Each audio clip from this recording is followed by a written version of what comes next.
Bonjour et bienvenue aux 12h30. Voici les titres. Quelle est l'ambiance dans les universités et cités universitaires d'Abidjan après la dissolution de la FESI? Nos reporters se sont rendus sur les lieux pour avoir des réponses. Nous en parlerons dans ce journal. Le républicain Donald Trump a remporté l'élection présidentielle aux États-Unis face à la démocrate Kamala Harris. Il signe un extraordinaire retour au pouvoir.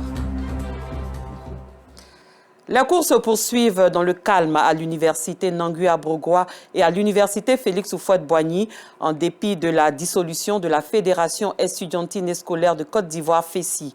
Et c'est ce que nous font savoir nos reporters Abdoulaziz Daramé et Zié Traoré. Ils étaient sur les lieux. Voici leur constat. Après la dissolution de la Fédération estudiantine et scolaire de Côte d'Ivoire, FESI, le quotidien des étudiants se poursuit dans le calme.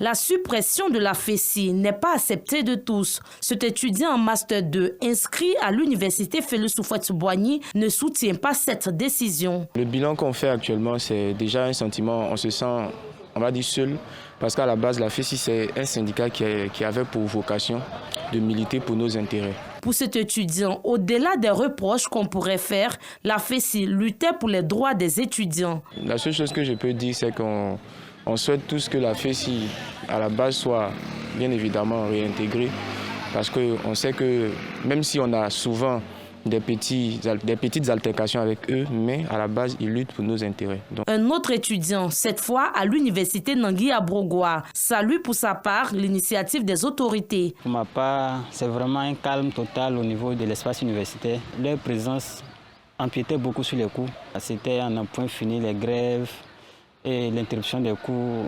Souvent, mais il y a des anciens qui se plaignaient d'eux. La décision du gouvernement qui vise à mettre la FESI sur le banc de touche est à saluer, selon les dires du président de l'université, Félix Houphouët-Boigny. Nous sommes très fiers de l'environnement qui est créé et nous nous engageons à faire en sorte que ces mesures-là soient respectées à la lettre. Le président de l'université rassure que les droits des étudiants seront toujours respectés. Les droits des étudiants seront toujours respectés. On aura, c'est vrai, c'est-à-dire il y avait déjà un collègue des délégués, mais les délégués seront choisis sur la base donc, de leur performance. C'est le 17 octobre 2024 que le Conseil national de sécurité a annoncé la décision de mettre un terme à l'action de toutes les associations estudiantines. La FESI est mentionnée pour de nombreux faits. Une situation difficile pour les élèves du collège moderne d'Otenemekeo et de l'école primaire publique Siemé-Lafo de Lakota à l'ouest du pays. Ces deux établissements scolaires sont difficiles d'accès à cause de l'état défectueux de la voie. En plus de la voie dégradée, les deux écoles sont enclavées par une rivière. Élèves et corps enseignants appellent à l'aide. Nous Sangaré, Gilles Tonnier. Quartier Canal, commune de Lakota. Ce quartier, situé à 3 km du centre-ville, abrite deux établissements scolaires. Le collège moderne d'Otenemekeo et l'école primaire publique Siemé-Lafo. Des bâtisses qui font la fierté de la ville de Lakota de par leur architecture. Seul bémol, l'accès à ces deux établissements scolaires est un véritable casse-tête à cause de l'état défectueux de la route.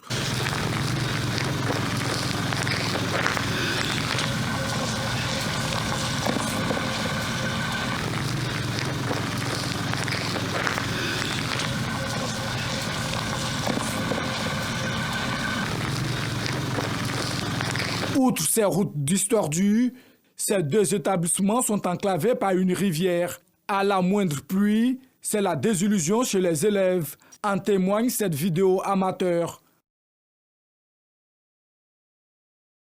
C'est un peu difficile par rapport à la route. Quand la pluie vient le lendemain, on vient à l'école.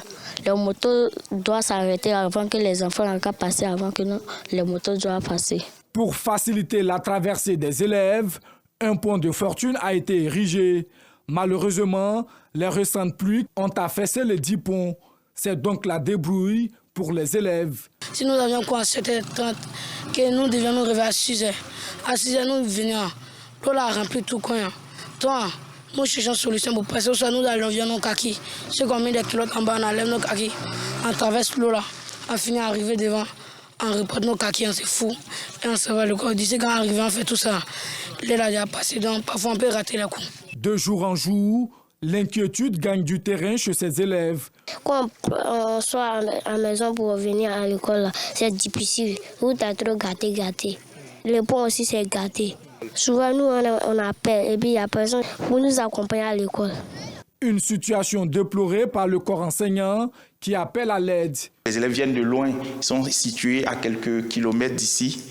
Et voilà, c'est pas facile. Donc vraiment, si l'État peut penser à nous pour faire une voie bien bitumée qui va nous donner l'accès facile, vraiment ça nous fera plaisir. Avec ce joyau architectural, vraiment, cet établissement ne mérite pas cette voie. Voilà, il faut une bonne voie où l'accès est facile, où même les taxis pourront venir déposer les enfants, les enseignants, tout et tout. Voilà, ça nous ferait du bien. C'est en septembre dernier que l'école primaire publique Siemé-Lafo et le collège moderne d'Otoné-Mekeo ont ouvert leurs portes pour l'année scolaire 2024-2025. Un don de Yaya Keo, cadre de l'administration publique ivoirienne, par ailleurs fils de Lakota. L'accessibilité à ces deux infrastructures scolaires permettra aux élèves d'aller à l'école dans la quiétude. Direction une autre ville, nombreux sont ces enfants qui s'adonnent à la mendicité contre leur volonté. Au nord du pays, dans la ville de Niakara, plusieurs enfants sont dans cette situation. Ils sont généralement âgés entre 6 et 14 ans. Leur témoignage dans ce reportage d'Assitan Diara, Adama Kone et Issa Dambeli. Venu en Côte d'Ivoire pour les études coraniques depuis l'âge de 8 ans, son enseignant le transforme en mendiant dès son arrivée dans la ville de Niakara, dans le nord du pays. Pour sa sécurité, nous allons le surnommer Issa. Chaque jour, il parcourt les rues et ruelles de Niakara pour quémander de l'argent aux passants.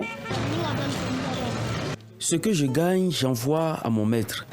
Souvent, je peux avoir 1000 francs ou plus. Il y a des gens qui nous donnent du riz ou de la tchéké. Il y a d'autres aussi qui nous chassent.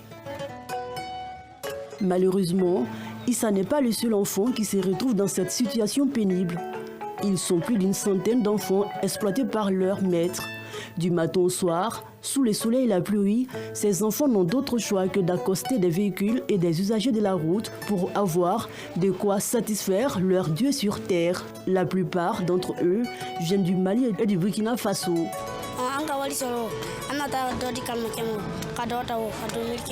Si on gagne de l'argent, on envoie à notre maître et on prend aussi pour acheter de la nourriture. On sort de la maison à 8 h et à midi, on va manger. Ensuite, on revient à 14 h. Ce n'est pas facile pour nous.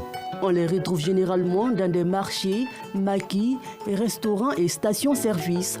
Malgré la loi numéro 2010-272 du 30 septembre 2010 portant interdiction de la traite et des pires formes de travail des enfants, cette pratique persiste dans les villes du nord de la Côte d'Ivoire. Le rêve de ces enfants est d'aller à l'école pour être les élites de demain.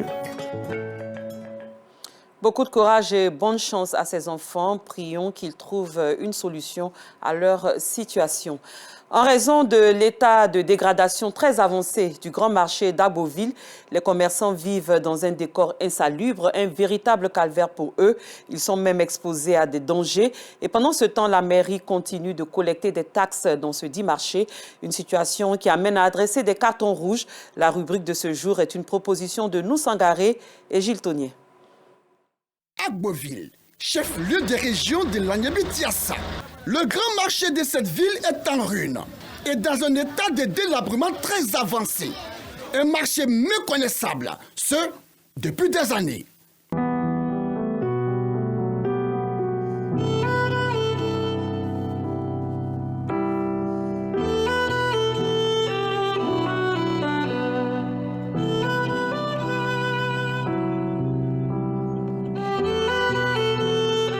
Toiture en lambeaux, murs fissurés, terrasses sales, étal malpropre. Dans ce marché, tout est refait, tout et tout.